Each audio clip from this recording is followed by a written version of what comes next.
and understand that this is where you're supposed to be. So even when I went to prison, you know, it was the people there, and you know, in that place, they don't give a damn about you. I mean, they're there for one particular reason, trying to make it home. That's it. And even the guys in there were encouraging me, like, dude, you're bigger than this gang shit. You're bigger than this, you know, this bad boy shit. You're bigger than it. Like, you have a purpose in life. You can help others. You can change the world through this music thing. You are really the one that are blessed with this music thing. So, and I figured coming from a place like prison and people and everybody telling me the same thing, it wasn't one person, and I can't even think of one person in their hate, like from blacks, whites, Mexicans, Hispanics, everyone was like, dude, you got what it takes. So I figured coming from a place like that, they couldn't be wrong. So I took it and ran with it. Sometimes it's strange. God will put the brakes on us to lead us to the gifts and things that He needs us to do. Absolutely. And fortunately for us, having that happen to you particularly, we've come out with some wicked shit from you on your behalf. Yeah. With those things like that, who were your influences, like musically, when you was young and things like that? And, you know, doing the other things on the side of the coin with, you know, hearing the actualities of music itself, you know, with whatever we would do when we do what we do. Right. Well, growing up, first introduced to music through R&B music, because my mom was, you know, she was real big on, you know, the Commodores and, you know, there you go.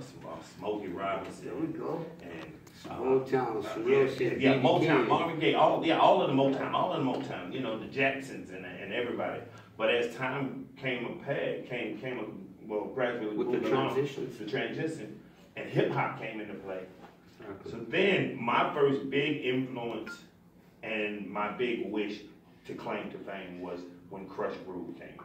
Oh shit. The movie Crush Groove came out, and it was just like, I mean, like Beat Street Breaking, all that was cool, but when Crush Groove came out, and you had LL Cool J, you had Run DMC, you had Fat Boys, you had all these artists that were there, and I was literally blown away as a child, and was like, oh, I want to do that, I want to do that, I want to do that. Right. And so that was my first introduction to it. But as time, you know, went along, you know, then you got the UTFOs, you got the Public Enemies, you got the KRS-Ones, you know, so Scott LaRock, you know, so you got all this, and I just grew with every genre of artist that came along. I grew with them, and because back then, and if you pay attention, it really wasn't a lot of hate like it is now. Like back then, hate really didn't even exist. Everybody loved each other. Everybody was getting along with each other. Everybody was doing things with each other. You know, you could see this one and that one on the same video, or you know, self-destruction. Everybody in the same video. You could see that. So it really wasn't that much hate. So I wasn't forced to make a decision of who I had to like or who I didn't like. You know, you got to pick him or you got to pick her. You got to ride with them. Now, that started in the battle of the Roxannes. See, people don't understand that there was like 4, 5 Roxannes. Yeah, they don't know real Roxanne. Right, so, you know, so that's where that really came from. And even with those, they would beef with each other, but you could still see them together. Exactly. You know, but now the evolution through the music has changed so much, and now the egotistical values are what hurt a lot of very talented individuals, because a lot of them, unfortunately, seek opportunity with no responsibilities. Right. And when there comes situations where you actually, you know, not to clown anybody or nothing, but Lil Wayne ain't old school. So when you're reaching back like Run DMC, Scott LaRock, like you stated, things that's like Knowledge Me. Nobody really knows about those things of those natures. Public Enemy, X-Plan, where they were coming into where you stated they incorporated other artists into their individualistic progression to get this platform where we sit now, that some don't realize how much bigger it actually is, even through the cutthroat sides of the music industry. And who's phoning me? Somebody phone me. Cut it on side. You gotta cut it on side.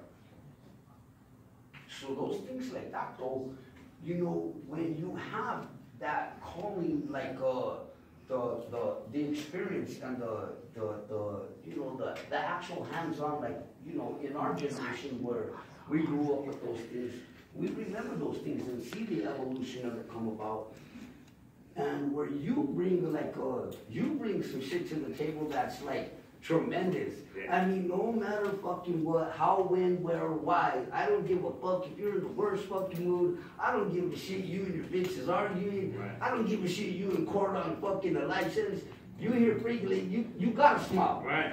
You bring something there with a, you know, with a groove that holds you. You know. But I tell people this all the time as well.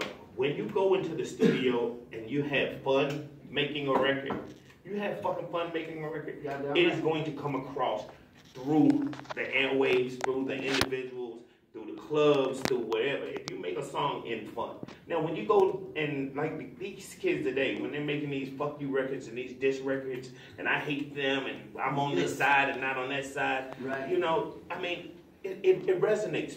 And you know, and it puts people in fucked up mood. So that's why you might have a big ass fight in the club because you played the wrong the wrong element in this club. You know, so when you go in the studio, and I tell people all the time, the biggest record. That's why my records, 18 years later, can still play in the clubs with the same records they're playing today in the 2008. And it's gonna bring that group to the surface on that floor.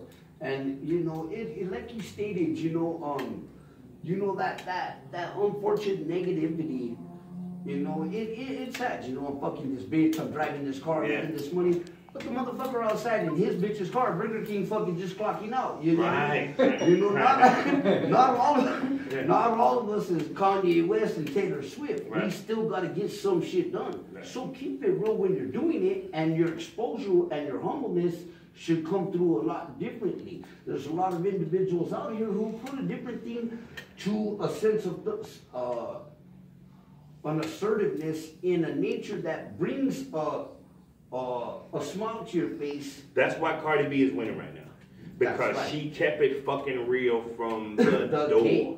From the door. Hey, I'm a stripper. I'm trying to get my life together. I want my music career to get off the ground. You don't believe in me? Fuck you. I'm going to make it one day. These bitches keep hating. I'm going to make it one day. I'm going to get mine. As soon as I get mine, I ain't worried about it. I'm going to keep going and going and going until it gets right for me. And boom. And it happens. And now on her whole album, that's all she talks about. Coming from rags to riches.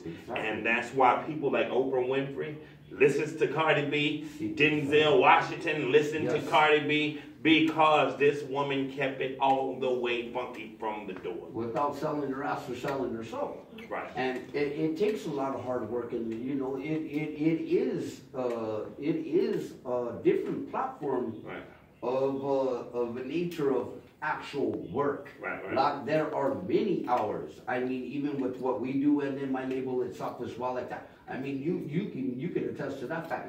I'm getting 2-3 hours of sleep a day, but I love my fucking job, and I'm able to have these opportunities and to instill those other things like this. I would like those like individuals such as yourself, and like as a matter of fact, as Josh Pettis himself.